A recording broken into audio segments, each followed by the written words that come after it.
Ladies and gentlemen, boys and girls, coming at you live from Hollywood. That's right, not Maryland and wherever Josh Elliott Pickel is. No longer Jack Powell, by the way. We got the new 4-letter J name. Josh. What an intro, am I right? This is your debut. I love it. I love it. Are you nervous? I can tell. I'm a little bit, I've never done a podcast before, but when it comes to Survivor, I feel like I can talk for days. I love this show. I love the game. I feel like I could speak for the both of us. If we were on the island, we'd be strategizing. We'd be getting into it. It's okay. Love it. But welcome back to the little the pre-show of Survivor 48. We are technically seven seasons into the new era. Josh, just to start it off, I know you like Survivor. What do you think about the new era? Because I think, there's been a lot of talk and speculation with Survivor 50 with, Jeff Probst bringing in the fan vote. I kind of think we're kind of moving into a new era. So what do you think about the 41 through 47? Because it's very controversial. I personally really like it. I really dig it. I've been having a lot of fun doing these podcasts, and I think the high octane gameplay and fast episodes really help with that. But are you a fan, or are you still watching Survivor China and Survivor Pearl Islands very scornfully? No, I'm loving Survivor more than ever now, especially with these last 3 seasons. I feel like they've really switched up the game. They've showed us 30 minutes more per episode. We've gotten a lot more about the social game, about where people are forming alliances, and we've gotten to know these people now. We are living with them for more time than we normally would getting these extra episodes, getting these, double finales over these last seasons. It's been a really exciting adventure to watch all these new characters changing the game, and it's never the same. I mean, we just saw Rachel do a play that, nobody had thought about before, that shot in the dark play, playing it before the idol. I mean, the game is always changing, and there's always another season that shows us a different way to play Survivor, and I love it. There's so many different ways you can play. Me too. And I think something I always brought up, and my biggest defense of New Era, for as many problems as it may have with how crazy strategy is, how heavy advantages are, I feel like for the most part, the edit has been very balanced, which I think works perfectly for a show like StockWatch. I think, there's a lot of characters we wouldn't normally hear from. I honestly think that Tiana, for as little screen time as she had a pretty good storyline. I think Annika had some great moments on early Gata. I think, Brando from 45, I think he had some fun times too. And, I'm still upset about Mariah from Sega, being an early merge because I thought that she would make it far. And I also, sorry to cut you off, Josh, I know you're clamoring to speak, but what is up, Chris Dixon? Chris, meet Josh. Josh, meet Chris. Chris is a very avid viewer, very loyal person to the Survivor StockWatch. Hi, Chris. Page. And so, but yeah, no, I'm very happy that you're very excited about StockWatch or New Era, because if you're going to say how, modern era sucks and, and using the same argument points that people have been making on Facebook since Survivor 41, I would honestly probably kick you off the show and bring Randy back in, and But I think as an icebreaker too, Josh, who's your favorite New Era player? New Era player. Oh, that's good. I feel like it's pretty solidified. And this is my favorite player who I just met at the beach drop in New York City for the first time. It's Q from 46. I love Q. I was a big fan. I love the Survivor players who are unapologetically themselves, who come in and aren't afraid to be bold and aren't afraid to try and make a big move or be loud about it. I love those types of players because I feel like if I was on the island, I wouldn't excel with an under the radar game. I would want to be out there and say, listen, I'm playing the game. Here's how I'm playing it. So I love Q. Q's my favorite. Honestly, so I love Q too. Q was one of my draft picks for Survivor 46. I think it was my first pick overall. It was either him or Tevin. And so I was very surprised with his trajectory over the course of the season. But no, that's honestly honestly, you could tell me that's your favorite player of all time. You can get away with that, honestly. I If we hope were we see him being back. There we was will. no. I'm sorry. I apologize Don't if I'm apologize. overstepping, but for Overstep. me, in the type of style of play that I like to see on Survivor, um, it's Yeah. just that I don't feel like I was really entertained by somebody who just kept going. The slogans, Mhm. oh, cancel, you just might have to cancel Christmas. Oh yeah. Love it. He just always found a way for me to just sit there and watch. And for that season to be a season of blindsides, it just Q was just always there. He just Yeah. somehow survived, and I loved it. I loved it. I love a good heel turn like that where because Q early on like he was the glue on Yanu, man. He was bringing Banu in the fold. He was making moves, and then the merge happened, and I'm so glad it happened when it did. I loved his shenanigans on Twitter as well with Venus. It was truly a time to be alive. Like I feel like people need to appreciate Survivor 46 even more.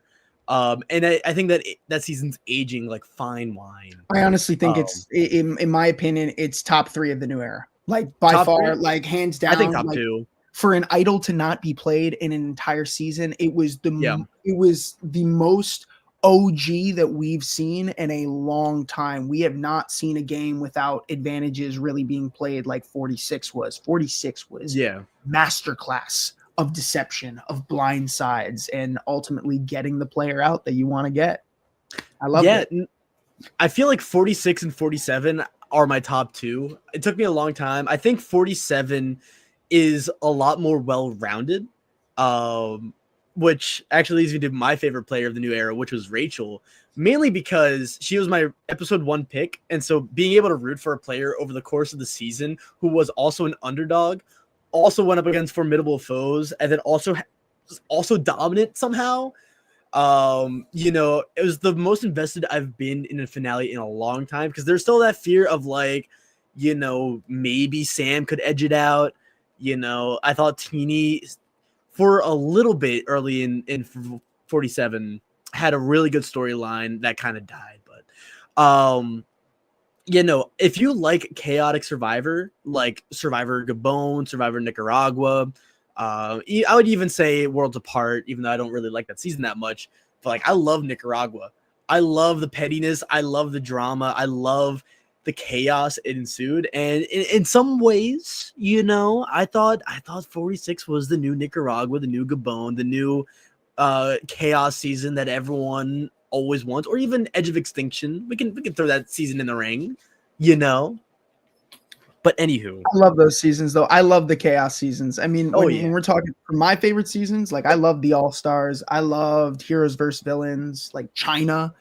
All those seasons that had big characters. And when I'm thinking about Survivor 50, I'm like, I could think of 5, 6 people that could be on Survivor 50 from that season alone. I could think of so many people. It's just you rarely see a season that's like, it's so hard to bring all these people back because when you're looking at it, there's so many great people that we could bring back for a future season. Yeah. And, we're talking about 50 just now. We're talking about past seasons. Why don't we talk about Survivor 48? And before we get into the rankings, I have one more question. Because it's kind of fitting. We're talking about, categorizing seasons. Like we talked about the chaos seasons. I briefly said that 47 was very well rounded. What vibe do you think 48 will bring? Do you think it's going to be a strategy heavy season? Do you think it's going to carry a lot of the same gameplay as like Cambodia or even Pearl Islands or even Amazon? Or do you think it's going to be more chaotic like 46 or Nicaragua or Gabon? Do you think it's going to be like a Venn diagram like Cagayan? Do you think it's going to be more character heavy like 44? What kind of vibe do you think we will get with 48? What kind of story will they weave? So this is more of a a strategic mindset and like thinking, let's look at Mhm. all the aspects of what we can see. This is a top 10 season in terms of age average of casted players. It's really high up there, Yep. and we haven't seen an average like this. I believe like Eva is 24 and she is by far the youngest player on the cast in total. So I think it's going to probably be a little bit more of a strategic game. It's going to be based on the strategy of the alliances that are made within the game. I see so many different Yeah. options that can possibly happen. I don't see anything really solidified by whatever information we've been given by promos, trailers, whatnot. This is going to be brutal. It's going to be cutthroat. There looks like a lot of strong competitors. So Mhm. this could get bloody really fast. I also think conversely too, I think it's going to be bloody, but just like Cambodia and even Game Changers, I think people will respect the game as well. I think it's going to be a huge bloodbath. I think there will be emotions, but I don't think it's going to be bitter. Like 46 was a bitter season, no doubt. Yes, And, it was. and it works for a lot of seasons. Like it works for 46 because that's why it was so chaotic. I'd say it even works for All Stars because All Stars was such a roller coaster of emotions, especially going to that final tribal council. Rob. Um, Rob, Rob. I still think unrelated. I think Kathy's All Stars speech is the greatest jury speech outside of Snakes and Rats, but you didn't hear that from me. Okay. I can agree with that actually. I do. I'm like my two favorite was I believe it was Susan from Borneo, right? Yep. And Snakes and Rats. I want to get this right. It's not Josh. Who's Josh's husband from Reed. Blank Reed? It's Reed's Yep. speech about the wicked stepmother. That one from Blood versus Well, Water blew me out. That's the theater kid answer that we expected from Josh tonight. Well, like when I grew up watching Survivor, there was one jury speech that I specifically remembered, and it was that jury speech itself. There was like I've never heard somebody who's come up with an answer that was just so well-rounded that like it told a story.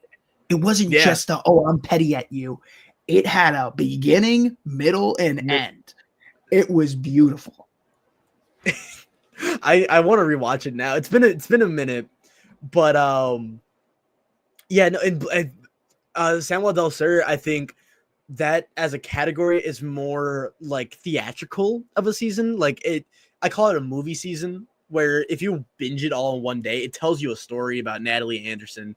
And honestly, it's hard to say with this season because you need to be able to know the episodes going into it. But I could see this being like one beautiful Shakespearean play. It's like the South Pacific reincarnate. Like I feel like I'm hoping for good emotional beats that we haven't really seen since, like you can talk about Emily Flippin or Genevieve's family not family speech, letters from home confessional. Yeah. Like or the Cody blindside from 43. I'm hoping for moments like that where it leaves me feeling something. I want to feel. This is the Survivor 48, the season of feeling things. Right now. So for me, like, and this is how I can like kind of correlate with my own life. I love acting, but whenever I act, like I do it because I want to leave the audience feeling something. And there are a lot of moments that you get that you see these genuine emotions from these people who are out there starving. Like they put themselves through this, but they love the game.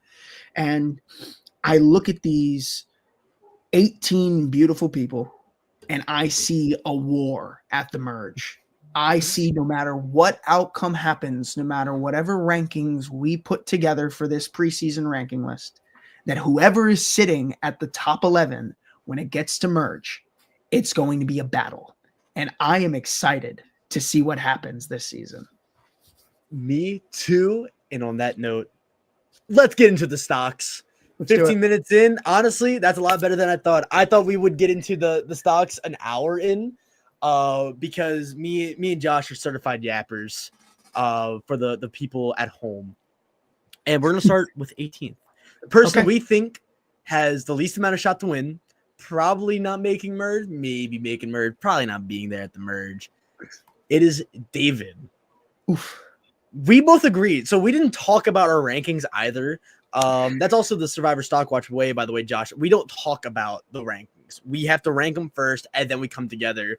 So I'm gonna start with you. Why is David so low? Why is he 17th? So Why, I was I was looking, I really looked at the tribe photo for this one because I said, listen, it's really hard to decide who's going to be the first one to go. So when I was looking at the tribe photos, I kind of went off of, I think usually it's a strength-based competition that involves a puzzle when it comes to the first competition of the season. And I decided, who do I think is going to have a strong lead at the beginning, but is ultimately going to fail at that puzzle? And I came to the conclusion that it was going to be the Vula tribe. No, not the Vula tribe. Sorry, I got my tribes mixed up. Siva, correct. Siva tribe.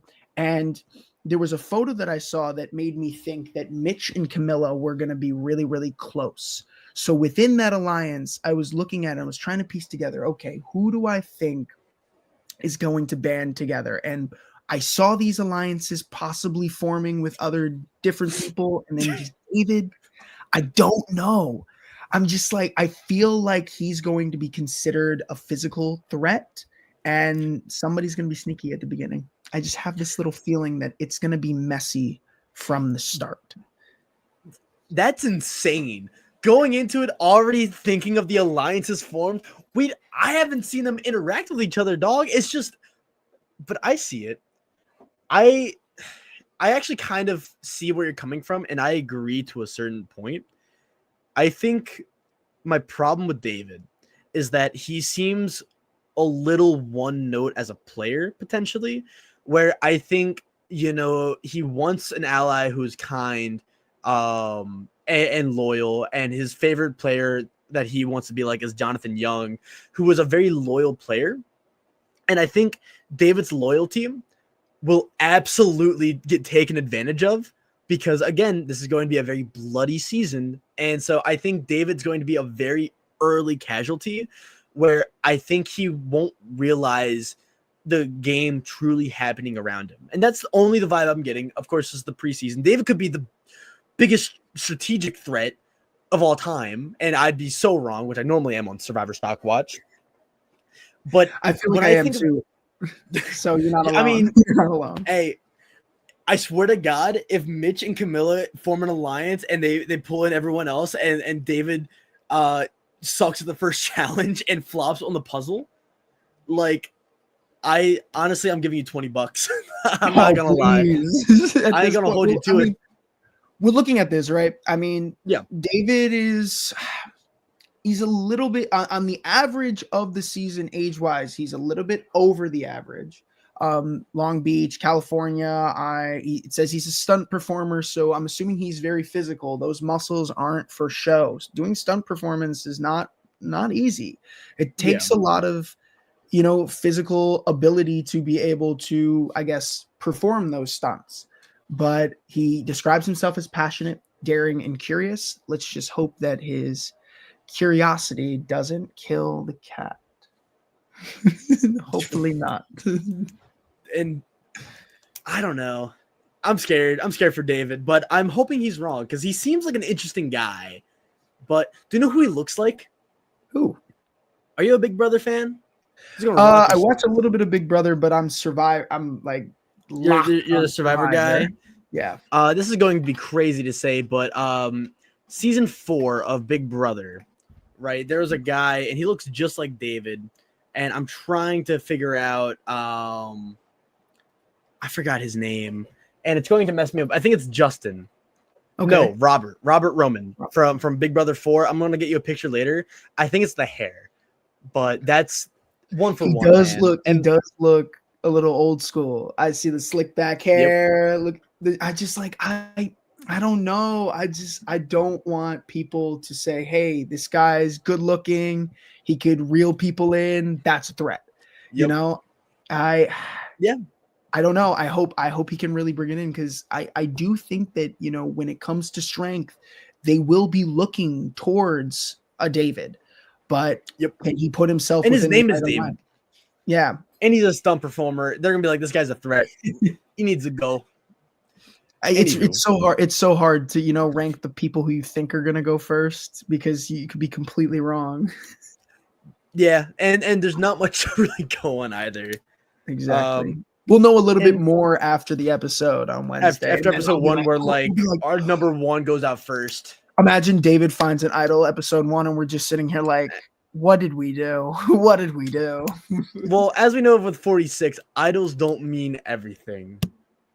They Speaking don't. of not much going on, let's go to Cedric Okay. McFadden. Oh, I don't know why I caught him out like that. oh Um, no. you had him last. Normally we would trade back and forth, but you had him 18th. Yeah. Granted, I didn't have the highest hopes for Cedric either. I have him only at 11th. But 18th? So Cedric, when I think about Cedric, and from what I've seen, I think that he's going to be a very social threat. And I was somebody who was a big advocate for John Lovett last season. I wanted him to win. But honestly, if he didn't go that first vote, I thought he could have possibly potentially won the game. I thought he would have had the best social game moving forward. But Mm-hmm. here's the part where I'm a little bit concerned. And again, I have to see something. He's 45. Going out on the island is going to be a physical toll. Is he going to be able to keep up with his tribe? Is he going to be looked at as the strongest member on his tribe? I believe he is The oldest on his tribe. Bula. Yeah, Yep. that is where, see, here from my ranking, if we're doing StockWatch, the Vula tribe I think is going to be this season's Yanu.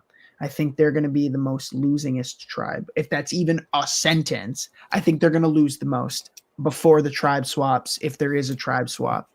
Yeah.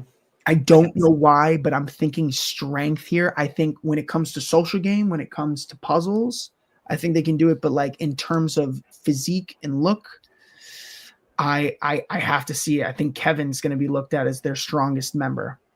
Yeah. Tribe for sure. In terms of that, I think Kevin and Mary, Kevin and Mary. Kevin and Mary. I think I have them running the show on that tribe. I think they're going to run it. You know what's crazy? I feel like part of me, for whatever reason, I think Justin and Cedric are going to link up in some capacity. I think Cedric. There's a chance with Cedric, because I do agree. I think Vula are going to lose some challenges. I don't think they are making merge unscathed 100%. Mm-hmm. But Cedric seems like the type of guy where the impression I got was that he was a little more quiet. Granted, I'm going off of the Entertainment Weekly cast bios, and he seems very confident, and that's his favorite players are Suri and Earl, who are two players where they're very social. They are really good at getting people to like them, but they're not talkative social.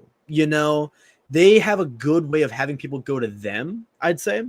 And I think Cedric is the type of person, of all players this season, he will find himself in an alliance with someone or something. I don't see him being a free agent at all.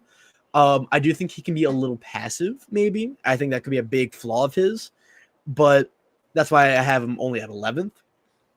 But I think there is a world where Vula doesn't lose the first challenge. I think, as we said with David, and so I think we give him time to let relationships form, because I think when you're older, I think you start out weaker, but as everyone else is, losing their appetite or not eating, not sleeping, I think older players in their 40s can hack it a little better.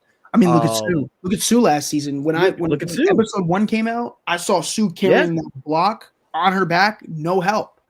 And Cedric and Sue are the same age. I had so much respect for Sue.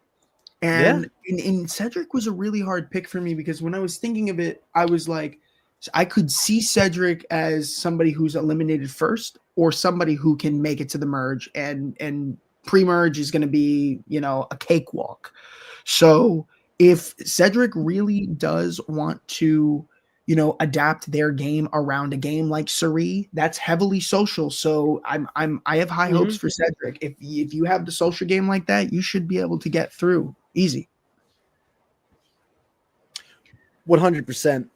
And I think that's it with Cedric. Unless you had anything else you want to add. No, but our next player falls, I guess, the same category with what I was saying in terms of age. I guess that's really where I based my decisions off of. It's tough. I don't know. I mean, obviously I'm not within this age range, so I don't know how that is going to impact someone physically or what that feels like, but I'm assuming that that's a really big toll that, players have to take in. I see where you're coming from, but with Joe, I actually don't think it's an age thing. I also realized we completely swapped rankings between Joe and Cedric. I think, and I'm going first if you don't mind too. Absolutely. I think Joe gives me weird vibes. I feel like he is a player who won't have the best time adapting to an island. He's going to be on Lagi. And so that's with Thomas, Evo, Bianca, Shaheen, and Star. And honestly, Joe seems like an outlier in this crew. And I think that can work to his benefit, and that can also not work to his benefit. And I feel like when you are an older player who's also kind of an outcast, you can't be passive. And Joe's words to describe himself was courageous, compassionate, and loving, which aren't really words I would necessarily want or adjectives I'd want to have. Thank you, Jack. I'm glad to be continuing the torch. Just kidding, Jack. I hate you for but no, with Joe, I feel like he is going to not pick up on the social game immediately.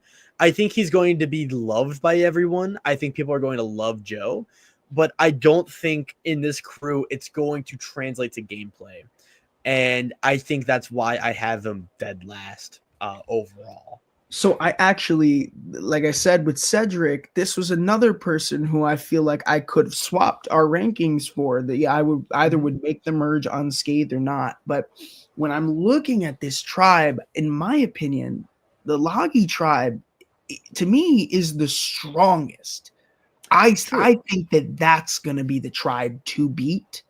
But here's the thing with Joe. Joe is a fire captain. When you're a fire captain, you're a leader. That's your job every single day. So I feel like if Joe isn't coming into this game and saying, I don't want to be the leader, he's going to naturally assume the leadership role on that tribe. And it's if he can lead them to victory where they'll be in good graces. But if he can't, that's going to hurt him. With Joe, I need to see more of his personality because we've only been given so much. But if Joe is going to come into this game and play a Tony style of gameplay and kind of, try and take the leadership and dominate that tribe, that's where I can see, people coming up and banding together and maybe going against Joe. For that tribe, it's tough because, I had Thomas a lot lower than I had Joe, but it could be either of them.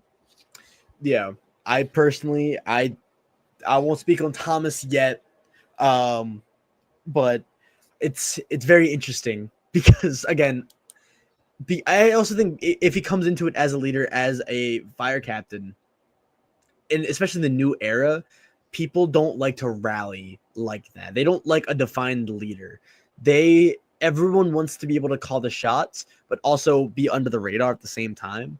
And so I think Joe is just going to flame out early, kind of like TK from last season, I would say. Oh man, that was so bad. I had such high hopes for TK last season, and I just think he had the wrong conversation at the wrong time. I really was rooting for him. Speaking of wrong conversations, let's go to Kyle Frazier. What does that have to do with wrong conversations? I don't know, but it was a good transition, seamless even. To me, Kyle is a very forgotten player so far. I feel like I am focusing a lot on a lot of other players, and Kyle seems like a younger person who is like there for the adventure, for the fun, and very social. I just don't know if he knows what he's going to go up against. I think cerebral is a good way to describe a lot of players who do well in the modern era. I think of Rachel, players who are very aware of their social surroundings. Like Genevieve last season as well. I'm not saying that Kyle is going to do a bad job. I'm not saying he's socially unaware. I just feel like I don't get the vibe that he's aware. You know what I mean? Like, I feel like he's going to make moves. I think he's a mover and shaker this season. I think he's going to play hard. And I think that his favorite players being Davey and Jay, both players who are kind of underdogs, both players who played hard. Good one. Jay's a really good one. Yeah. Like a great pick. Shout out to Kyle for that. It's just, I also think that he might view himself as an underdog and play a little too hard, when sometimes you don't need to play hard. Sometimes you need to play a little more soft. And so that's the vibe I've gotten from Kyle. I think you made a great point, though. You said specifically you're focusing on a lot of other players besides Kyle.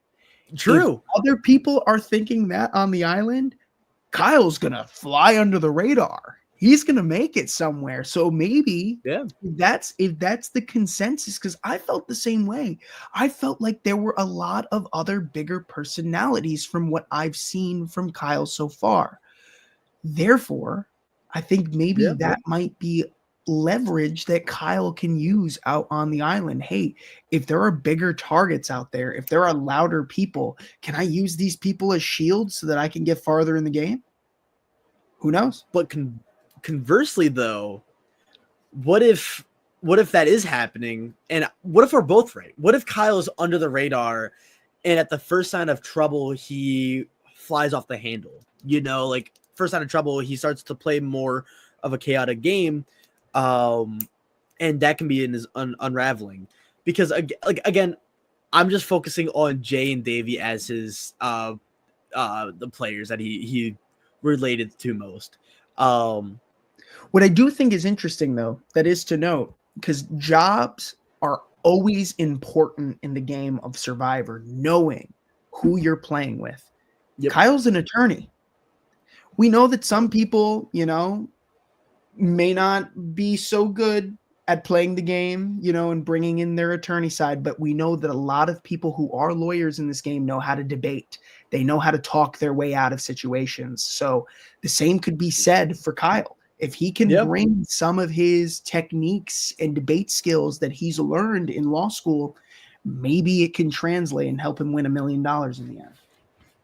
But at the same time, too, like, just because you're a lawyer doesn't mean you're the greatest player. I mean, I love Jake O'Kane as much as the next guy. I love Jake. Jake is one of my favorite.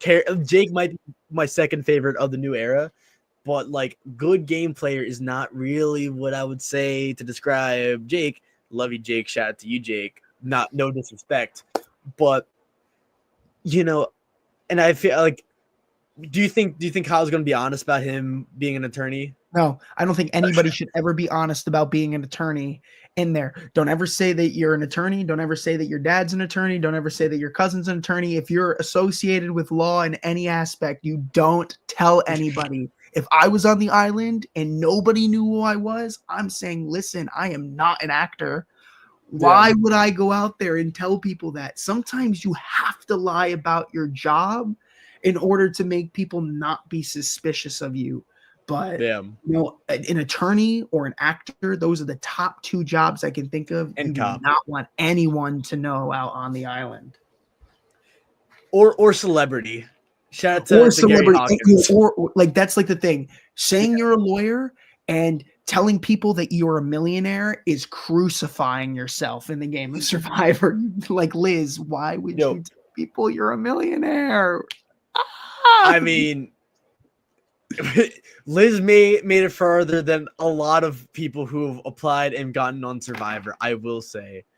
Thankfully, if I ever go on, I don't have to lie about my profession, because who's worried about an Outback Steakhouse employee? Like, actually, that seems like a lie. I feel like I'd be like, hey, see, I feel like, has anyone ever lied because their occupation seems way too unbelievable? Like, I'm surprised that hasn't been a strategy yet. Lie because their occupation seems way too unbelievable. Yeah. I mean, we've seen Survivor players who, like, people know what their job is. Like, I'm trying to remember his name too. Nicaragua, the football head coach. Jimmy Johnson. Yes, Jimmy Johnson. Like, there's a lot of situations where that comes up and people know. Or Beast Mode Cowboy from Brains, Brawn, Beauty, the second one, Calderon, who was on Big Brother. And the reason why I brought that up is because there was a season of Big Brother where there's this guy and he was a pizza delivery boy. He told everyone, he's like, I just deliver pizzas. And the first half of that season, everyone's like, this guy's a genius. This guy's a mastermind. He's not a pizza delivery boy. That's a side tangent though. And I do apologize. We love our side tangents. Speaking of side tangents. I do love Big Brother, and that's how I knew Beast Mode Cowboy. I was like, I watched his season of Big Brother before I saw him in Survivor, and I was like, wait, that's Caleb. What is he doing here? Which is the craziest player to bring back randomly, by the way. Like, I understand when they brought back Hayden, they also brought back Kat, and that was understandable, I guess. But like, what about Cole Wrong screamed Caleb? Because they did the casting before the theme. We need to.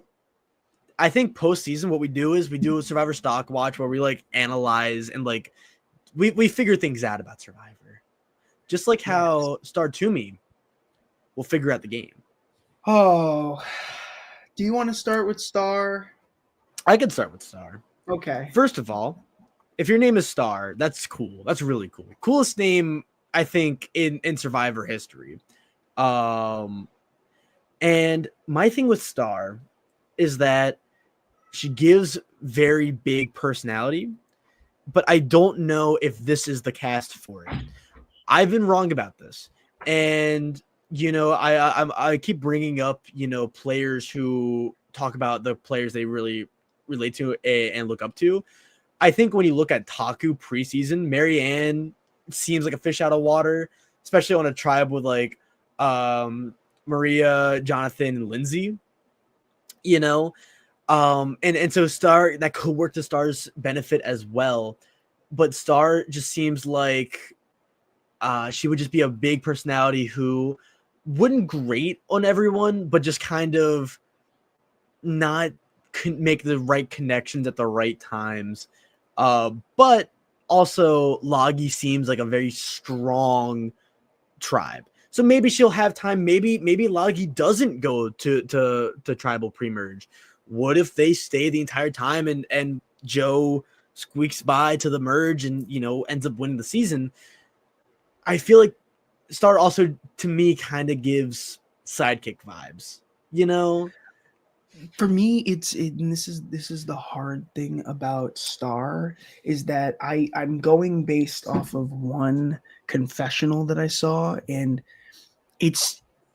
Star has a lot of energy, and I love that when you bring that on Survivor, and keeping that in your confessional is great. You can be so excited.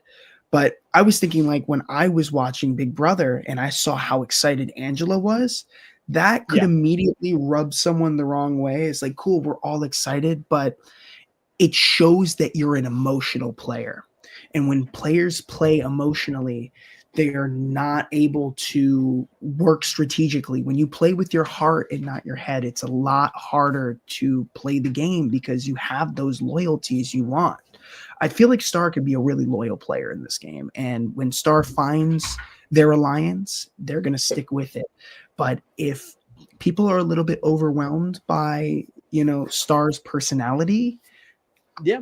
I want to root for Star. But again, I need to see more. This might be a little crazy.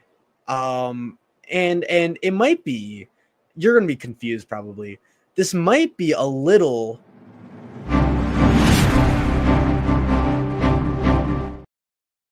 Star's excitement for Survivor and being on the island. When I think of players who are very excited and show that, I think of Adam Klein, Millennials versus Gen X. I always think about the first tribal council he went to where he's just looking around and Probst is like, "What are you doing?" And he's like, "I don't know, man. This place seems cool. Like, this is like my TV set." And I think that worked with Adam because Adam was on the Millennials tribe, and I think they embodied being a millennial. And Star is a millennial. I'm pretty sure. How old is Star? 29, 31? In that ballpark? Star is on the younger side for this season, yes. For the season. So. 27. The only other person in the 20s. I would have guessed 28. But at the same time, too, they're also on a tribe with Bianca, with Eva, and we can even throw Thomas in there as well. Thomas is 34. And so I think that it could be the right place, right time, unlike, Joe or Kyle or Cedric before her. And so the stars could align for Star. That was not intentional. The stars could align. Stars could align. I swear to God, she's going to say that at some point this season. That's going to happen. Line. That's a good episode title. It's a great episode title. But that's the first crackpot theory of Survivor 48. Josh, if you have any insane Survivor takes that you will get flamed for, we can do the crackpot theory. If you have access to the crackpot theory graphic, then you can just play it. If you don't, then I got you. All right. Okay, sounds good. That's a staple that we're keeping that alive, guys. But that might be it for Star.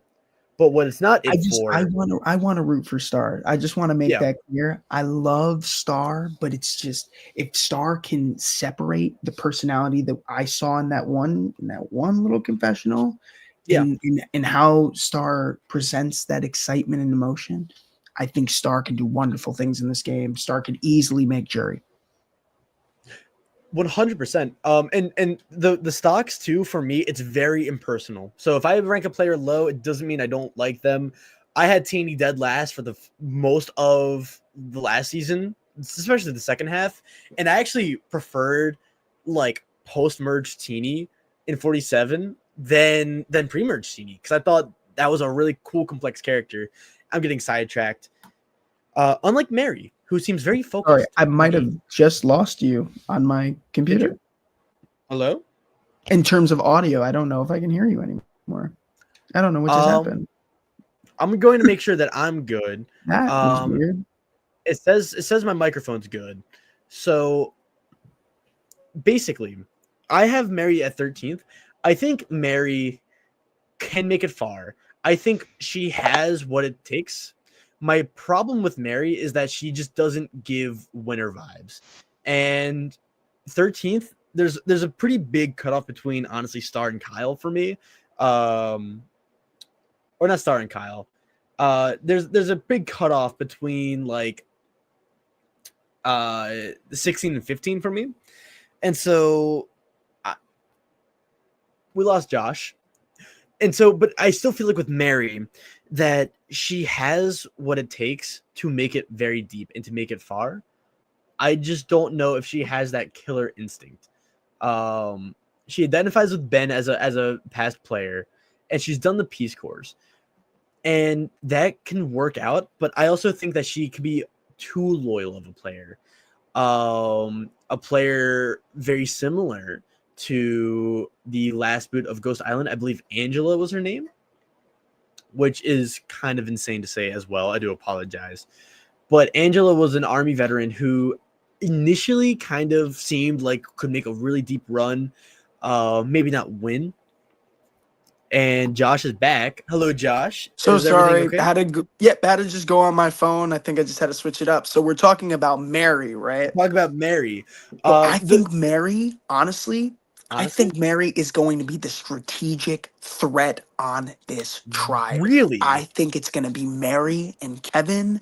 I think Kevin's going to come with the physicality. Mary's going to come in with the strategy. Mary strikes me honestly as the strategic threat of the season. I don't know why. I think Mary's going to come in and is going to make some big moves.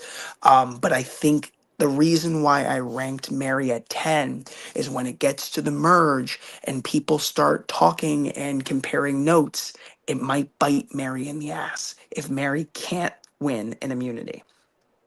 That's how I so see it. I'm trying to figure out how I'm to trying to figure it how out. it's how it's gonna go, how it's gonna play out in the end. And I think Mary's gonna make some big moves, but can Mary be quiet about those moves? Can Mary be a silent assassin and make sure that those comparing of notes don't catch up to her at the merge? I disagreed. I think not Amy, what Mary needs is just to not be passive. She needs to be an active player, and if she is, I think she can bring it. I think that she could end up following the same fate as Angela from Ghost Island. I think part of me Okay. thinks she's just going to be a loyal player. I do think that she can create, has ideas, and will like have that killer instinct. And she has the charm, and she says that she can turn off her emotions. It's just that's what Angela did in Ghost Island, and to me, they felt very similar. And I think Mary could absolutely make a deep run. I'm not saying she Well, to won't. continue what you said, Will, I'm not sure before. I think you Yeah, were talking about turning off emotions, right? With yeah, Angela. I think that that's an important thing to have in a game like Survivor. That's what I said. yeah, If you can separate the emotions from the strategy and just focus on how can I get my target out despite how I may feel about them on a personal level, those players are going to be making the best decisions for them to get to the end and win the game. You got to make tough decisions and you're going to have yeah. to hurt someone's feelings. I mean, 15 people have to get their feelings hurt every single season. And then two of them are just going to be in the final three after that. But 15 people got to get voted out. I mean, actually I 14, one fire making. One fire making. I kind of disagree with that. I think that you need to have emotions because otherwise you end up like Russell Hantz, right? Where if you lean into it too much, then people respect their friend a lot more. We saw that with Kenzie 2 seasons ago, where Kenzie, I'm not saying she played a bad game or that Charlie was robbed. I actually think Kenzie played a really good game because she had those emotions in check. She was there for her competitors constantly, and she was able to walk that line. And I think that being totally emotionless can also be a bad thing. Um, but at the same time, too, it's still hard to say. I want to keep bringing that up. I'm going to keep repeating it until the end of the podcast. Like, just because we're saying these things doesn't mean it's true. I'm not calling Mary a passive player. I hope I'm wrong. I want to root for Mary. I think Um, Mary's gonna kick some butt this season. I'm rooting for and Mary. and plus her hometown being Maryland, that's all the reason more to root for her. That's a I nice little fun fact. I didn't know that because it says Philadelphia as her current residence, but no, Montgomery Village, Maryland. Well So done. shout Look out at that, Mary. Mary from Maryland. Mary from Maryland. Just like how Camilla is from the Villa. I was actually really impressed with that. That was pretty good. I love these little slogans. Thank you. Let's keep it coming this season. Camilla. So yeah, here's where I like again am looking at the photos and seeing who's talking with who. What can I go off of?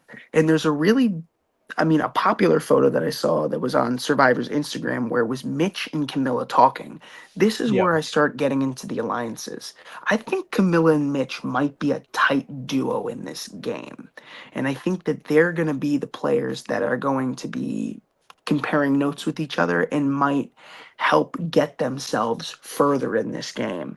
I don't know if I'll be correct about where Camilla is ranked, but Yeah. I do think that an alliance with Mitch, if with the ranking that I'm assuming, I think it's going to carry her into the merge and it's going to help get her to where she needs to be able to play this game and win. I get that.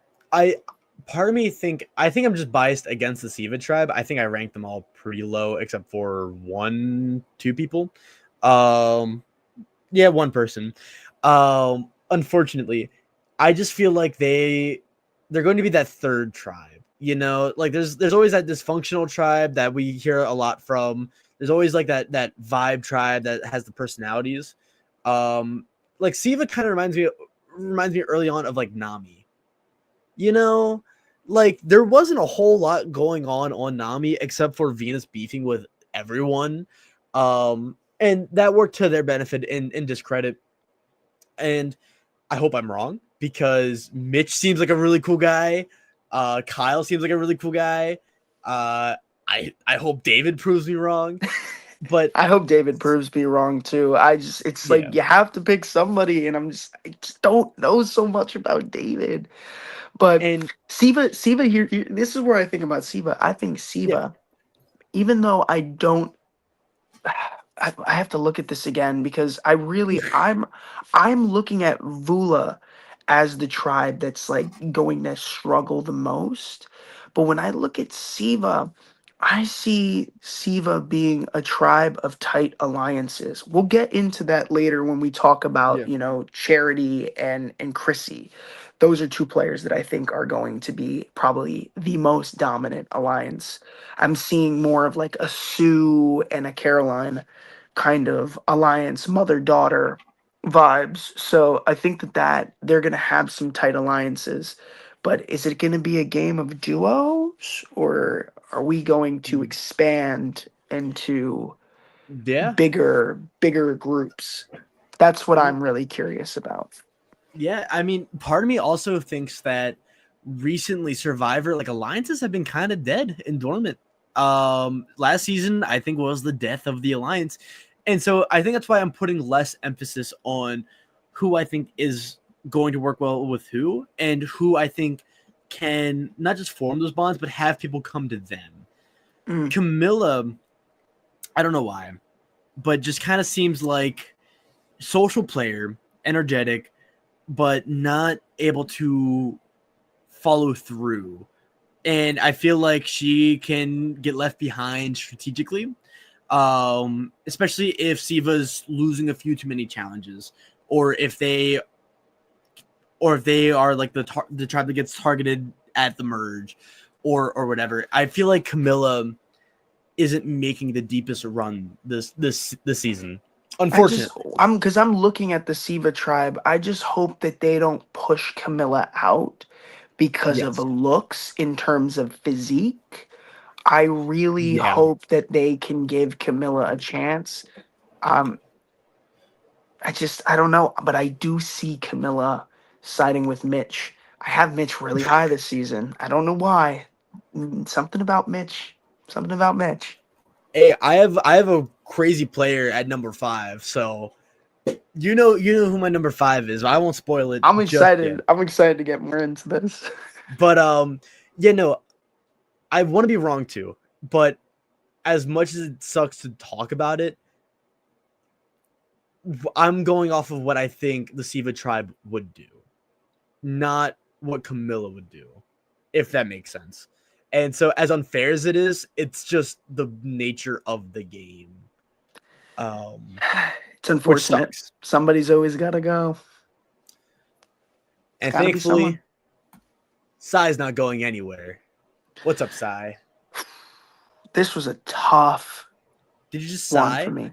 I don't know anything about Psy. I have not seen too much promotion, and for me, maybe I'm not looking in the right place, but either they're not showing too much of Psy because Psy is gonna go really far, or they're gonna show more in the first episode. I need to see more from Psy because I feel like when I was ranking Psy, I just didn't know where to put her. Yeah. I didn't know that much. I could only go off of the bio, and I wanted to see where Sai's personality is. I can read about you, but I want to hear from you. I want to see how you present yourself, how you tell your story. And this Sai, I think, is probably going to be the greatest improvement throughout the season. My ranking is Yeah. probably going to be drastically wrong. I promise you, Sai's probably gonna be like top 7, and I'm like Yeah. way off. And I'll be bringing that up every podcast. Like, hey, look what Sai's doing, I'm dog. like, You I'm were notorious for my winner picks being first eliminated. I picked Jelinski in 46, and I picked John last season. I am notorious for picking the first boot. So, if it makes you feel better, I picked Bruce in 44. oh, that's tough. That's real bad. Picking Bruce 45 though. I 45 didn't. Bruce was I a comp beast. I picked Hannah Rose 45, actually. Oh. Yeah. Oh, I this have a isn't good. I actually have a story about Hannah Rose I'll share with you later. But I feel like Sai being hidden can work because I think of like Mike from 42, and Mike preseason he got like nothing. I don't think he was even on social media. I'm thinking of Roxroy, but like I think they both were like just kind of MIA from everywhere. And then like everyone kind of assumed they'd be early boots. What's up, Jay? By the way, Hi, Jay. this is Josh. Go easy on him, Jay. I know you're quite rude to me and Jack in the past, but this is Josh's first podcast. So we got to make him feel welcome. I think it can work. Because I feel like too, if you have a crazy like pre-merge exit like Banu or like Matthew, they want to soak that. And thankfully for you, Josh, Josh likes all Josh, or Jay likes all Joshes. Hi. Well, So, thank you. That's perfect. I'm glad y'all are best friends now. welcome aboard. But Sai is also just kind of in that valley between the two peaks of like the people I think are definitely probably not going far, and the people I think will go far. And Sai is just hard to rank, unfortunately. I agree. I just need to see a little bit more from Sai, but when I get through episode 1, when I see the personalities, that's usually when I'm like, okay, I see where this is going now. So after episode 1, don't take the preseason ranks into consideration. Let's get through episode 1 first. Speaking of rankings, in episode 1, we're up to Justin, who I think has the craziest distinction between both of us. I have him at number 5. You have him at 16. Who should go first? Because that's crazy. I think that's you go first. Why do you think Justin is gonna make it to the final episode of the season if they don't do a 2-parter? My thing with Justin, so my rankings, I will say too, it's less about placement. It's more who I think has a shot to win. I think Justin overall has the 5th best chance to win the season because to me, Justin seems like an everyday kind of guy. I think he's a pizza manager from Minnesota. What's going on in Minnesota? I don't really know. What's in Winthrop? I don't know. And his hometown being the same place as where he currently lives, and he just looks like a normal guy. Also, the long hair. His favorite player is Tyson because of his wit, determination, and humor. I feel like he is someone who will get along with anyone that walks in. And maybe I'm just representing like food industry people. Maybe I see myself in Justin. I don't really know. But I think Justin is someone who is laid back enough, who people would always respect. I think being on Vula isn't the worst tribe to be on. Never mind. That Vula is the tribe that I think if we were talking about Justin, I just have trouble with Justin, for some reason, because I'm looking at this tribe and I really feel like I don't know. I feel like they're gonna lose 3 people before they swap, and I just I don't know why I picked Justin here. I hope he can fit in, but the 2 people, if I had to put money on this, the 2 people I see are not leaving is Mary and Kevin. I just, for some reason, I'm like holding on to the hope that they're gonna survive their tribe and they're gonna Yeah. get got at a different tribe, whether that's Well, merge, whether that's tribe swap. I don't know. I don't know. I was going through the list. I know I had Stephanie high, but Justin, it's just this I feel like I'm gonna make a mistake. I see that. But what if Mary and Kevin do link up? What if they become BFFs and do close allies and they go to tribal once, second episode, and they vote out, let's just say they vote out Cedric, right? Older player, not physical, whatever. I feel like it is possible for Justin, Sai, and Stephanie to be like, hey, they are a duo. We need to get them out. And, Justin goes from being, an outsider to in the power position. And I don't think it'll be intentional, but I see Justin as kind of the guy who is able to just find himself in alliances and in the good graces of other people. Part of me thinks he could be like a Fabio. And we haven't had a Fabio winner in a while. The We last have Fabio not had winner, a Fabio in a long time. the last Fabio player was Fabio. Maybe Cody, but Cody still had Jesse. Fabio was alone, dog. He had Nyanka. Fabio was a great player for his season, way ahead I of his love time. Fabio. If I ever go in Survivor, I'm the next Fabio, and you can hold me to it. But I think Justin being an average guy, no offense to Justin. Justin, if you're watching this, I'm sorry for calling you average. Average works in your favor, dog. And I love the hair. Keep the hair. If you ever come to Maryland, you better not cut your hair off. Love the locks, though. I mean, look at Andy. Yeah. Andy Oh, needs a hair endorsement from last season. Like Head and Shoulders should call him. Like I don't endorse Head and Shoulders. Head and Shoulder, or like Liz needs an Applebee's endorsement. Oh yeah. Like And Liz needs to be the spokesperson for Applebee's at this point. And I let my hair down too. I keep it tied for work, but for Justin and Jay, yeah. And if Justin's aware of that, Really? especially if Justin was the one who said it, if that's the case, then I'm moving Justin up, because that is a great attribute to have, because Fabio was very unassuming, and I think Justin will be very unassuming. And I think he's a very good, maybe crackpot. I won't play the graphic, but definitely a wild card. I see that as well. But for the both of us to say, I can see him going early or I can see him going far, I think this is pretty safe to say, he's going right in the middle, like 10, maybe right at merge. I really don't know where this coin will flip. Is it going to be an early boot, or is he going to be somebody who's going to go far? And I think far. And speaking of far, I want you to pick a number 1 to 3. 1 to 3? 1 to 3. I like 3. You like 3? All right. We're going to do a quick ad break featuring one Survivor winner. I'll let you find out who.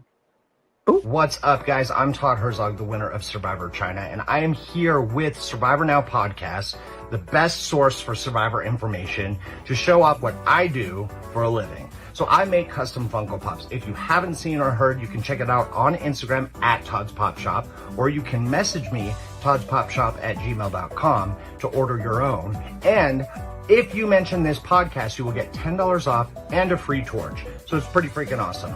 I'm going to show you a few right now. We've got Troyzan here, Phil from The Amazing Race, JLP, host of Australian Survivor, and look, little Charlie. Anybody you could possibly imagine or want yourself playing an LRG or an ORG, or just with your loved one or family or pets or anything like that, shoot me a message. I'm happy to make it. You also have the chance to win a free custom pop if you sign up for Survivor Now Podcast Fantasy League. So it's pretty awesome. And it's fun.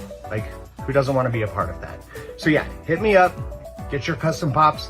It's great holiday gifts, great birthday gifts. We got a new season of Survivor right around the corner. I'm excited. I'm sure you're excited. Let's get this going.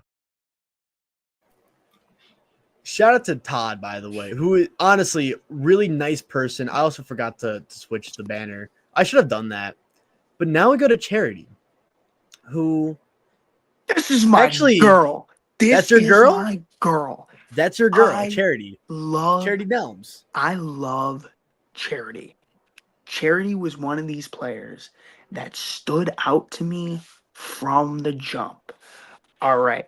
So for me, I think Charity's going to link up with Chrissy. And I think that they're going to have the strongest duo in this game. I think it's going to be similar to Carolyn Sue. I think it's going to be this mother-daughter that really is strong and is fierce and is going to consistently attack. Their tribe's going to keep winning, and they're going to be able to get out their targets and strike. I like the both of them. I think that they're not only strategically smart, their heads are in the game, but they're tough, they're physical, they're ready to play. So Charity and Chrissy, I have them really high, and I love Charity. She is one of my favorites of this season so far. I'm going to be rooting from Charity from day one. So I'm saying this now, in case Charity wins. I am Charity's #1 fan for this season. You know what? I'll make a wager with you. If Here we Charity go. is the winner, I will donate $100 to any charity of your choice. Okay, I want to do Make-A-Wish. Make a wish. Please remind me. Make a wish. That is assuming that Charity Nelms is the winner. Charity and then wins. If Charity wins, I'm not saying I don't. Obviously, I want Charity. Like, I want Charity to win now. Charity for charity. Charity for charity. That's Charity the for charity. new thing. That's the hashtag. Put it in the comments. Charity for charity. But yeah, that if Charity doesn't win too, then I'll still donate $50. So That's let's hear your opinions. What do you think about Charity? Because you have Charity at 15. See, we had Justin. That was a big difference, and now we have Charity. And this is a big difference for the both of us. So I didn't originally see the Charity and Chrissy connection. I just saw Chrissy as someone who could link up to really any one player. So it's like if we have Camilla and Mitch together, then I could see Chrissy easily just being like, "Hey, what's up? What's up, Mitch and Camilla?" Charity to me, I have her low, but I don't have her at the bottom tier. The bottom tier for me is Joe, David, and Kyle. Those are the players I really don't think have that much of a chance. And Charity, like realistically, number 8 to number 15 are very close. Like, I can honestly move her up by 3. It's move her up to like number 10 even. And I'd be like, yeah, I see it. She just hasn't pushed the right buttons for Will West personally. And I really want to see more. I want to see her on episode 1, not preseason, and I want to see her give her thoughts on the tribe. And if she does a good job, then I'm moving her up immediately. 100%. And so that's kind of like, I just don't have too much of an opinion on Charity. Admittedly, it's just kind of like Sai. I do think Siva is still a background tribe, and I think that can work in Charity's favor. I think she can be a very under the radar player. I think if Charity and Chrissy link up, I don't think it will be obvious. I think kind of like Caroline and Sue, maybe it's a duo that not a lot of people really care about because of other tribe dynamics. Maybe they make merge and they're an obvious duo, but there's more pressing matters at hand. Maybe Joe is going off and like running it like boot camp. It's really no one to say. And so if you want to keep going about Charity too, I can give you the floor.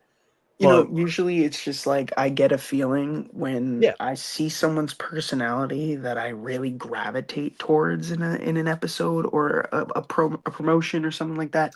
I just something about Charity tells me that she's going to play a strong game, that Charity's yeah, going to play in a strategic game, that Charity has the ability to make social connections within their tribe. And I feel like Charity's got some thick skin. It's something about having thick yeah, skin in Survivor when you're not afraid to do what's best for you. I think Charity was explaining a background and how she grew up as a child, and I feel like through that experience Charity's going to be able to come into this game with that thick skin and make moves that are going to better herself and her opportunity to win the game. yeah. I agree. I just think it's that gut feeling, personally, with Charity. Um, and I'm sorry for just like completely railroading, but also Jay, is it given their opinion on the tribe preseason's hit or miss. Um, and I feel like between Kenzie and Teeny, it's kind of like 4 and 15th. And I'm rooting for Charity, especially now. I feel like now I have to root for Charity. I like Charity. I'm gonna be rooting for her on Premiere. I think Charity's. On, I have a couple of favorites this season. Last season I picked John and Genevieve. This season I think it's gonna be Shauheen and Charity. I think those are oh, my top two. we will get to Xiaoheen. Don't you I worry. love Shauheen. We Oh, I have mine. oh my god. I could that's the biggest difference.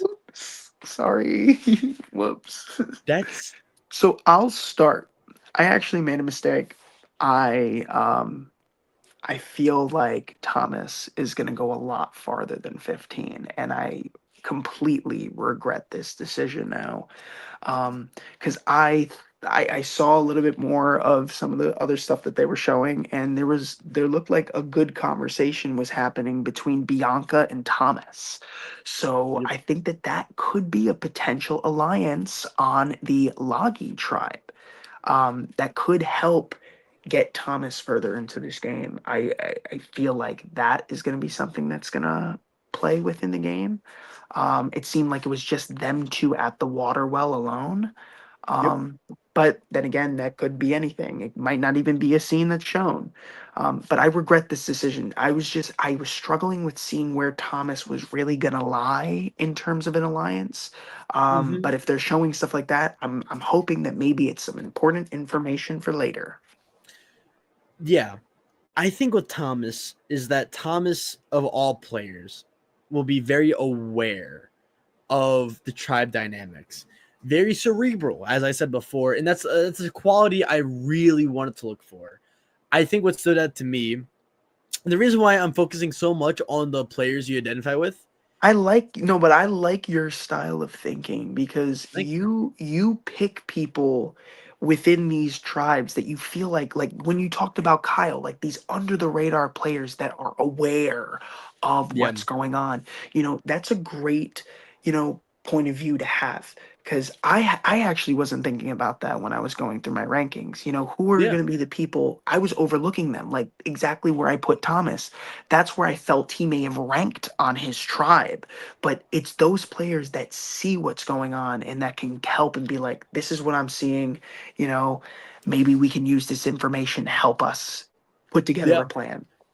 And to your credit too, I view a lot of the players, especially preseason, individually. I don't think about the tribe. I don't Hmm. map out alliances. So I think we have a good thing going where we have two very different ways of thinking. And we see the results right now, and I'm glad that JE is on my side here, or not on my side, but don't get fooled because your No, boy Jay's John right. Levette, yeah, Oh, Jay's I always right. loved John. I loved John last season. And that was so tough seeing him go because I couldn't believe it. I was watching this episode and I was like, there's no way that they voted him out first. There's no way. There's no way. My I thought it only, was Andy. oh yeah, we all thought it was Andy. Oh, My my biggest fear too with Thomas though is that his profile on the Entertainment Weekly is a little short. It's a little one note. And I think Thomas though being an emotional player too can help. I think emotions in Survivor is kind of been taking a 180. I know you like your emotionless, people who are able to turn it off. I think post Carolyn, Survivor 44 Carolyn, ever since she's been on Survivor, I think Survivor players have been leaning more into the emotional journey, and I think it's been working out wonderfully. Like, I think Jake was very endearing and kind of liked by a lot of his cast. Obviously, he wasn't ever beating D. No one was beating D. I think of Ben in 46, and so that's to say, I know these players are the third placers, the losing finalists, but I think Thomas would be different because I think Thomas is also savvy and a game player and aware, like Sophie Clark. So you brought up something that I'm just going to highlight here. Yeah. Looking at the Entertainment Weekly, there seems to be some short answers.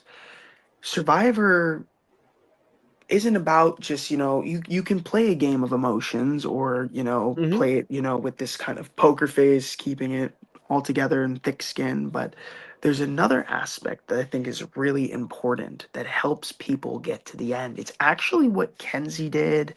Ben did it a little bit too. Rachel's done it plenty of time. Genevieve did it. It's Mhm. vulnerability, Yeah. being vulnerable.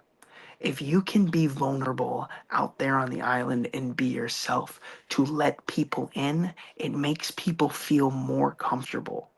It's just, I don't know the psychology of it, but just making it feel like, you're there for them more than just this Yeah. game. Forget the money. That means nothing. This is everything. If you can open up to other players and be vocal and be unafraid to just be yourself, that's going to pay huge dividends in the end of the day. And if Thomas can be vulnerable, I think Thomas can go very far. It's okay to open up and be Yeah. yourself. And I think Thomas can do that. And that's why I have him so high. Honestly, even though he's my number 2, I think he's my preseason I'm rooting for him. I mean, now I'm legally obligated to root for charity as well. Well, now I'm legally obligated to root for Thomas. Good. I also think musicians in Survivor is a dying breed. Like, there was Chase Rice, but I really want to know more about Thomas's background because It says a music executive. So that's a little scary because that's what does that entail? yeah. Like, are you a record label, and if so, like, are you like a DIY record label, or are you more like, you're suing small bands for stealing melodies kind of executive? But no, Thomas just seems like a cool guy, and so that's why I have him so high. I like that. Just straight up. I like that. That's awesome. Speaking of cool, let's talk about Stephanie. Look at that dress, or look at the outfit. That's pretty cool. So we both ranked Stephanie pretty high. I think this is probably the turning point. This is where we start to have some pretty high picks. So I'd say, like, it's safe to say everybody moving forward, we've ranked these are the people that are either going to make the merge or make the jury. Yep. So we're starting with Stephanie. I don't know. Stephanie gives me the under the radar, but, I'm ready to stab you in the back. I feel like Stephanie is ready to make a move, but Stephanie is going to be someone who's going to make big moves. I think Stephanie's going to be ready to make blindsides, and I think she's going to be playing this game from the start. Part of me thinks, I think the biggest fear I have with Stephanie is that she feels a little corporate in a way, where she feels like an average Survivor player in a way, and so I really want to see her. I kind of wish she was on a tribe with bigger personalities, because I feel like Vula as a tribe is going to be pretty strategic forward, right? Because like we're talking about the Mary and Kevin connection. I'm thinking Justin could be, in the fold. And Stephanie, I feel like, is pushing a lot of buttons a little bit. I just want to see her lean into Oh, something. I think for Vula specifically, I think Mary's going to be the strategic threat, but if there's going to be a chaotic player on Vula, Stephanie's the Think chaos. You think Stephanie's Stephanie, bringing chaos? I think Stephanie is going to play chaotic. Mark my words. Stephanie Mark is the not a words. hero. Stephanie is not a hero. Stephanie is going to be a villain in this season. I feel like I just sense it. I sense it. Stephanie is the first villain for me of the season. I actually had Joe. I actually had Joe as a villain too. So I'm gonna Yeah, add that Joe is a too. villain. Joe and Stephanie, I think, are gonna be villains this season. Joe to me seems like he's just going to rub people the wrong way and accidentally be a villain. Like I forgot who, but he just seems very. I feel like he's gonna be like Chicken from China. Like he's gonna be bossy at first, and then people are gonna be like, "What?"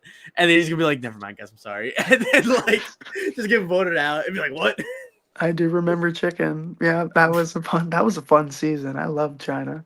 Maybe I was just thinking I'm thinking about Todd Herzog as well. Shout out to Todd. But yeah, no, Stephanie is just, I think I have her at 9th because I have the littlest amount of things to say about Stephanie personally. But that's not that's not a bad thing either, because we've been surprised by players before, and again, we're looking at 18 people all at once, so it's kind of hard for everyone to stand out. And the players who I'm seeing little of, I hope they prove me wrong. And if they don't, then I hope they get voted out like episode 1 so we can have more Mitch. Because God bless Mitch. I love Mitch. I mean, I love Mitch, but that's for personal reasons. I think he's a great guy. Speaking of Mitch, let's talk about Eva. Eva, I got you that one. You thought Mitch was coming up? Nah. Do you want to start with Eva? I can. Okay. Eva is a player where I keep getting early boot vibes. She's the youngest on the tribe, or in the cast, by a mile. The second youngest person is Star, and thankfully they are on a tribe together. And I think Lagi as a tribe can be very strong, and I think she can squeak by. She totally can. It's just if they go to tribal council, if Lagi goes to tribal council, Eva is someone who I think could be considered the weakest. Someone who, like, unless Joe, like, if Joe integrates himself well, then I think Eva's the secondary boot. I just think that it hinges really on what Joe does and how Joe is. I feel like having a younger player in a sea of old players can work. It can be very endearing, and that I think is why you have her so high, is because she is a fish out of water, and that can work. And if it works, it'll work with Eva. I think people are going to feel for Eva. I think people are going to see if they have kids. I think that because we're talking about an older age range. A lot of these players are parents. So not all of them, but most of them are parents, I would say. And I think a lot of them are going to see Eva as a sister or a daughter.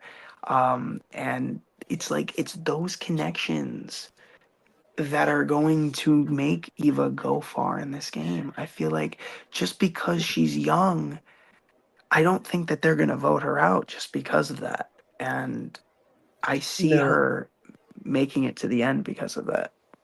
I'm reading her bio more. I think I want to move her up too. I can't do it live, but I'm moving her up to at least over Stephanie and Sai, to my number 8, because reading Stephanie's chaos is gonna get to her.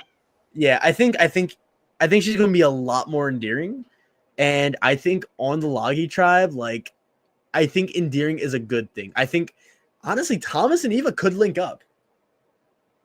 I think that's a connection that we haven't like really addressed at all.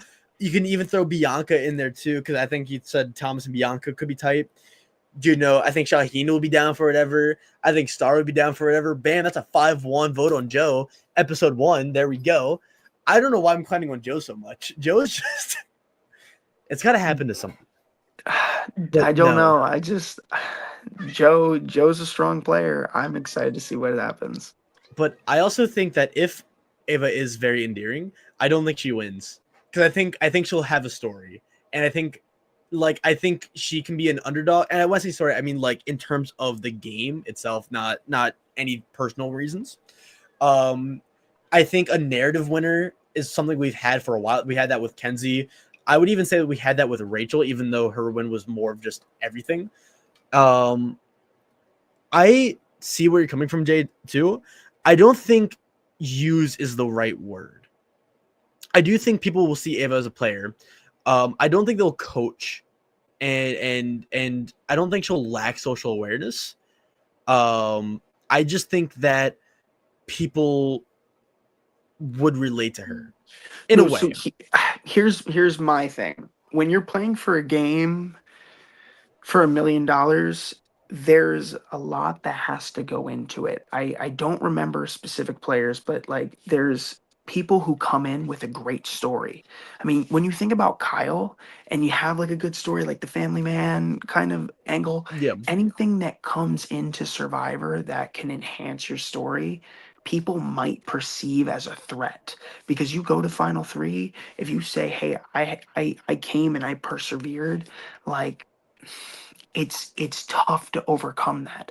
I love Eva, and I think that she could be a player that potentially is up in the spot to win this game. But I feel like other people might perceive, hey, is a story going to affect my ability to get votes from other people on that jury? Yeah. And maybe not with the season, because if it is a bloodbath season, if it's more strategic focus, then that is a perfect way for Ava to slip back under the radar. I think she could be one of those rare players that are under the radar, but also on the radar. I think like Rachel last season, like everyone knew where she was at, but there's always bigger targets that were there, right? Yeah. And so I feel like that can be Ava in a way. And there's definitely players like that. And I'm having a hard time remembering. Jay, you're normally pretty good at backing me up. If you can think of players that didn't beat the radar or like were crazy on the radar, but players who were under the radar enough, but still talked about often as a threat. That's your homework, Jay. And if you can't think of one right now, then get back to me episode 1 of on Thursday night, and we will talk. All right. Anywho, on to Bianca, who I think is either making it really far and playing a really good game, or is a pre-merge boot. Unfortunately, I think Bianca's going to be well-rounded. I think probably the most well-rounded. And that's where I was thinking when I was looking at the tribe, because again, I based most of my decisions off of who I thought were going to make alliances within their tribe. And I'm looking at Bianca, and I mean, that photo with Thomas, I think Bianca is going to be able to surround herself with everyone. And Bianca, I think, is going to be the social butterfly. But Bianca, I feel like, is going to trust Thomas the most. And I feel like that's probably going to be the strongest connection on that tribe. And since they trust each other the most, if that's what happens, Bianca's going to be somebody who's well-rounded and is going to be within a majority of the alliances that are made on that tribe. My only fear with Bianca, and this is, I need to be very careful with how I say it because I don't believe it, but Bianca, I feel like, is the type of player a lot of people would just write off as a social threat and nothing more. Because that's something we see a lot less now, I think, with the last 2 seasons. But, like, you know, a lot of players who look good and are younger and they get called social threats and they just get voted out for no reason. And that's just that. I don't want that for Bianca. And so I'm very cautiously ranking her at 6. I have her higher than you, which is surprisingly. I think Bianca's going to be a good player. I Bianca's think going to so be too. a good player to pick for winner. I feel like Bianca is Yep. definitely going to be considered for a lot of people's winner picks. And I just hope that we don't repeat like, Survivor 42, 43, 44, 45. And I think we're moving away from that. I hope. And I'm not speaking on StockWatch, but I'm just saying, like, from what we've seen, like, you know what I mean. But I think Bianca could absolutely go far, and I think as long as she doesn't go pre-merge, then I think she makes a pretty deep run, and I think we'll be surprised. I would say that Speaking that's a of safe bet. speaking of deep runs, can we talk about Kevin? Kevin's making it far, no matter what. I like think. Kevin. I like Kevin a lot. I think Kevin's def. I have Kevin surviving Vula entirely. Whether there's a tribe swap, Yeah. whether it's merge, I see Kevin being an essential key factor in Vula's success in any aspect. And I feel like they're just going to keep him. I feel like he's going to be great socially. Look at him. He's got a great smile. Like that's charming me in its own. Um, Yeah. I think he's going to be a great player this season. He's definitely going to be someone to look out for. He could very well be the Sam of this season. He very well could be the Sam of this season. I feel like the personality is going to be there. He's going to get along with everybody. He's Mm-hmm. here. He's here to win comps. He's here to play the game of Survivor, and he's here to have fun while doing it. And I think that that's really important for a Survivor player. I 100% concur. I think you say Sam. I think Austin from 44. Okay, No, from yeah, 45. no, Austin. I like Austin. I think that's a great analogy. Yeah, Because Sam was more of an underdog and had more flaws and was kind of scrounging for allies in going into the merge. I think Kevin's going to be able to hold his position a lot longer. Do I think he wins? I don't you think he's gonna know. be a comp beast? Like, you think he's gonna be a comp beast like Austin? I don't even think compies. I just think well-rounded. I think in that way he's like Sam. Or honestly just all of Gata apparently, because like I can think of like half those players as being well-rounded. Like John on any other season, well-rounded player. Rachel's the most well-rounded winner we've had of all time, Yeah, straight up. Sam too, and so Rachel's hands down. Rachel's hands down. I think like the Jam most Jam like and Rachel, I think, are hands down like the best winners of the new era. oh yeah, Rachel for I sure. Rachel had a dominant win, like dominant. Rachel had, I think looking back, Rachel had the weirdest win in trajectory watching it live. And I'm really curious to go back and rewatch 47 and see how it compares, because it's like she went from being like a main character to like side character to not there to like underdog. Well, no, that's that. I think that was like what was so great about that because like they had her in the majority and then she all of a sudden lost all the power. Her alliance crumbled and then she didn't know what she was going to do. And then she gained her power back when the merge happened. So I like Kevin. I think he's going to be good. I think so too. I think no matter what, I think he's just, again, well-rounded. Speaking of well-rounded, are you excited? Do you know who's next? Do you know who's number 3? Is it Mitch? It's not Mitch. Is it Showy? Nah, I'm kidding. It's Mitch. Mitch. It is Mitch. I'm gonna let you go. I'm gonna let you start. You deserve it, King. So this is okay. Sorry to everyone, but this is more personal. I like Mitch. He was the first person who I met from 48.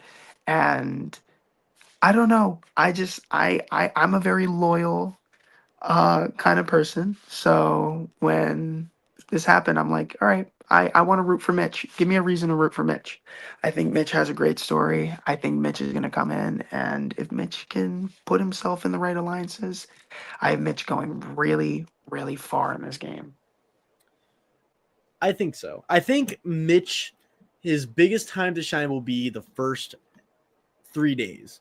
As long as Mitch is able to get his foot in the door, as long as he's able to really, like, as long as he's able to get his foot in the door, then I think he will make it far. And I think he kind of like, who was I talking about earlier? Who I kind of like Justin before him. Justin and Mitch, I think, are very similar in how I think their trajectory will go. Mitch just seems more intentional and more like on purpose and purposeful. I think Justin, I think he can just work his way in. I think Mitch can form the bonds, and I think he just seems like a likable guy. Look at his smile. Look at his winning smile. That is the face of my next ally if I ever go on Survivor. And so I like also, Mitch. I think, but Mitch does have a good story coming Yeah. into the game already. I really like Mitch, and I don't know. You're right. The charming smile. I think he has me on that. and no offense to Mitch if you're watching, but Mitch kind of looks like an older player. I did not realize that he was 34. So I think with the older crowd, he can fit in.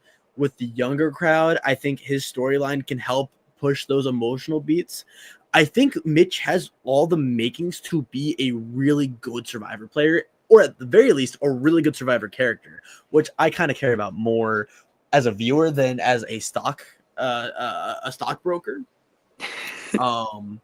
Yes, that is my full title, and that's your title now. You can put that on LinkedIn. You're a stockbroker. We are Congratulations. Survivor stockbrokers. I like that.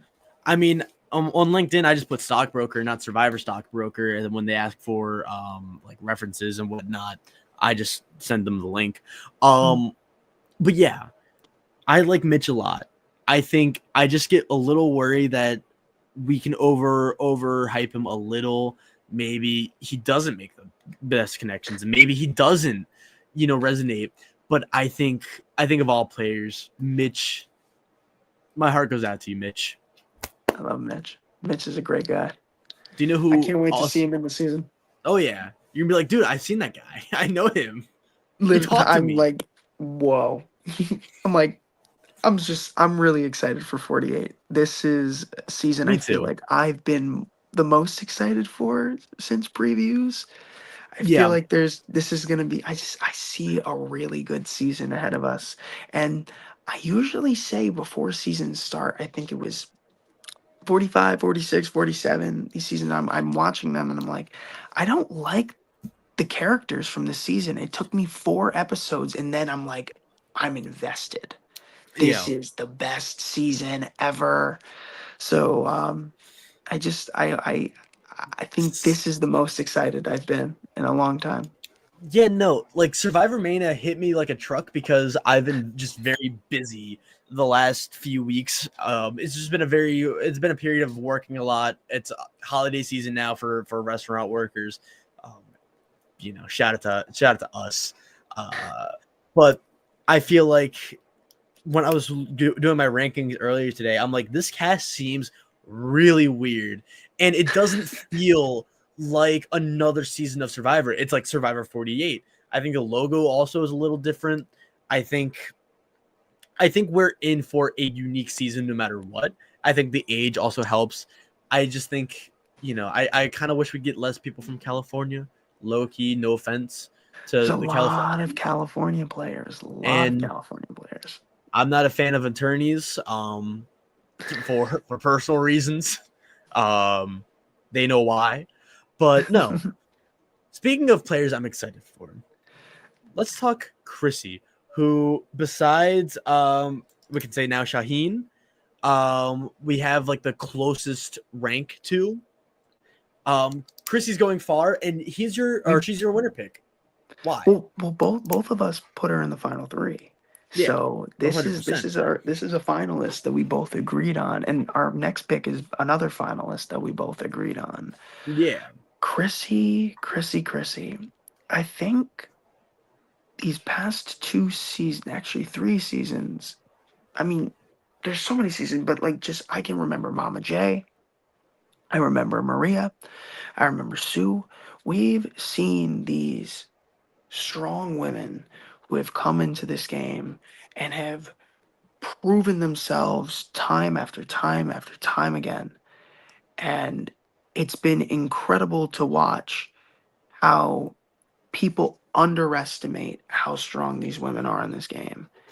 Oh yeah. And Chrissy, with the alliances that I've seen that I feel like are going to be formed here, I think Chrissy and Charity are going to have an alliance that's going to help them get really far in this game. But because of it, I think it's time we see another female winner for Survivor 48. And I think Chrissy is going to really beast this one out. I think she's going to play a Maria style of game, but Hmm. Chrissy is going to win this time. That's the slogan. Once Survivor 51 happens and we have like the 10th older lady in the 50s, we're like, this is the one, guys. No, but Chrissy, I mean, it's a safe pick because yeah, they notoriously the older players do really well. And I think there's a lot of different avenues that Chrissy can go down. I also think players named Chrissy just do well in Survivor. I think Chrissy Hoffback, who people always forget, won 4 individual immunities, which no one's ever talking about that. We always talked about Kelly and Kim and Rachel. Put some respect on Chrissy Hoffbeck, just like we're about to put some respect on Chrissy Cernowski, which I can't believe I kind of got that right. Something. So she's a fire lieutenant, and there's also a fire captain. I wonder what kind of connections they'll have if they. I mean, that's assuming Joe makes. I thought about that too. If Joe and Chrissy can make it to merge and talk about that, that could be an alliance formed just specifically because of that. I just hope Think like Sarah and Tony, police think officers. Keith went- and Jeremy, Yeah. which I think is more apt. Loki. No offense to Sarah and Tony, but we're talking fire here. we're talking fire on the podcast. We're talking fire. We're talking fire. It's not on fire. It's just fire, guys. We're not Jeff Probst. Even though Josh kind of looks like Jeff Probst. If you think about The On Fire podcast. That's right. I forgot Yeah. that Jeff hosts that too. Apparently, and Rachel's on that now, which is That's even crazy. right. That's right. Rachel is doing it. Wasn't Charlie on last season? I have no idea. I haven't seen a single episode. I I'm not literally, yeah. can I be honest with the Survivor Now network? Yeah. I don't really like podcasts that much. I don't listen to podcasts either. This is like the first podcast I've ever done, but it's Survivor. Like, I love talking about Survivor. I can talk about it for days. And plus, too, I view it more like a conversation. Like if you're not in the chat, I know we have some people on Twitter. I don't know if there's a Twitter chat with live streams, but on YouTube and Twitch, if you type a message, it'll pop up and we can respond. And I read every single one and I try to respond to a lot. And Jay, I'm getting to your answer in a bit later. But I also think that she got very lucky on the Siva tribe because I think Siva is like, again, kind of a background tribe, but also it's hard to say. And I think when you're on the background tribe and you're going to be under the radar, like I think Chrissy would be, you're just set up for success. As long as she has that killer instinct, as long as she will play active, but not too active, then I think she can win. Who I think could also win, though. This is the one. This is the one. This is the one. We're talking Shaheen. And if we are pronouncing your name wrong, or if anyone in chat knows the proper pronunciation, let us know. It's all Randy's fault. Randy gave us the green light because we asked. We're like, hey, like, he's like, yeah, he wasn't mad when we talked about it on the draft, and so we're like, all right, cool. I feel like you can talk. I love Shaheen. Me too. I think he's the most well-rounded player from what I've seen. I just looking at him, I feel comfortable. But I feel like we're gonna see a player who's gonna change the game. I feel like Shaheen's gonna come in strategic, and we're gonna see some big moves made. So this was Shaheen and Charity. Those are the two players that I'm really, I like. Despite my rankings, I'm rooting for them in this game. So, My only fear is that Shaheen, I think, knows that he could be a great player because it's like the characteristics he gave himself is charismatic, driven, and clever. Clever and charismatic are a little cocky. I think being a debate professor, you can end up like Spencer Bledsoe being like, I was a chess grandmaster and I tied, which is really funny to boast about, by the way. Quick side tangent. He didn't win, which I thought was really funny because Kageyama was my first season. And I hope he doesn't fall in the poker player trap where he views the game too robotically. But I think because he is so charismatic and that he's a very sociable player or a sociable person, he runs a team, he knows how to work with people. I think that will be his calling. I think he reminds me a lot of Rachel before him. Just very well-rounded. I 100% see him being an asset in tribe challenges. I see him winning an immunity challenge. I see him maybe finding an idol. I see him finding an idol. Out of everybody in this game, Yeah. he's the one person that I can without a doubt say, if Shaheen does not find an idol in this game, I will cry. Like I don't know. I don't know. I feel like that's the it's Shaheen. I'm putting money on you to find this idol. Me too. Do you want to put money? If Shaheen doesn't find an idol, like that is I'm buying high. Well, not I'm buying high. I'm gonna try and I guess buy high. Yeah. Hell, if Shaheen is on the market for a fantasy team, I'm buying him. Buying him. I would, because look, we picked 1 and 2. He's getting votes. He's getting votes at this point. What's crazy too is like there's some players you just look at them and you're like, yeah, that's a Survivor winner. I think the most recent example you can say D from 44. Like she just kind of looks like a Survivor winner. You can't explain it. I thought that with Kelly, not gonna lie. I think Tommy Sheehan, 39, preseason, he just seemed like that kind of winner, especially for the era. And I think for the era as well, Shaheen, I think, is the winner of Survivor 48. And maybe even on Survivor 50. I'd see it. Do you? You could. Well, Yeah. Somebody from this season is probably going to be on 50. Which is crazy that we're talking about. The season hasn't happened yet. Like a season, we haven't seen an episode, and we're talking Survivor 50. We're talking Shaheen's winning. We're saying Joe's the first boot. I'm saying Joe's the first boot. We haven't seen it. I don't even know what Joe sounds like. We're gonna find out this Wednesday. 100%. It's gonna be so much fun. I can't wait. Anywho, I believe that is it. Josh, hello. Are you excited? Are you excited for Survivor 48? I am. I'm very excited. What time is it for you? Is it 11:49? 11:40? Yeah, I'm on the East Coast. You're on the East Coast. Can you yell for me? Yell? Yes. I want you to be like, I am excited. Everyone's asleep right now. I don't think I can yell. Okay, good. I can't do it either. But Joe's when we get on Joey's first boot. Jay missed the first part of the podcast. I completely forgot. Yeah, I hope not. I hope it's just of everyone on the tribe, low key. It's like, but yes. So Jay, to close it off, said that a player who was kind of beating the radar but kind of not. Lindsay in 42 is who I was thinking about. Carla lost steam at the end, and Carson was just the biggest threat, but the Tico stuck together. But Lindsay in 42, I think, is apt. I forgot who we were talking about. Who? Oh, we were talking about Eva. That's who. Ava's the new Lindsay, guys. Mark it down. This sketch just came on to me right now. Yes. That's fair. Yes. But yeah, no, I think that is it.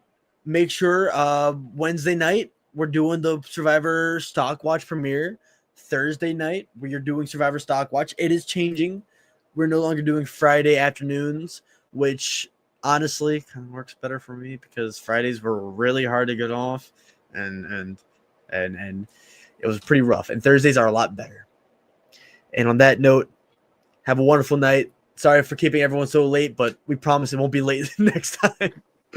And No, bye-bye. this was good. We had to get through the preseason. It's gonna be. We had to get through the preseason. And I can't wait to see you too, Jay, on Thursday.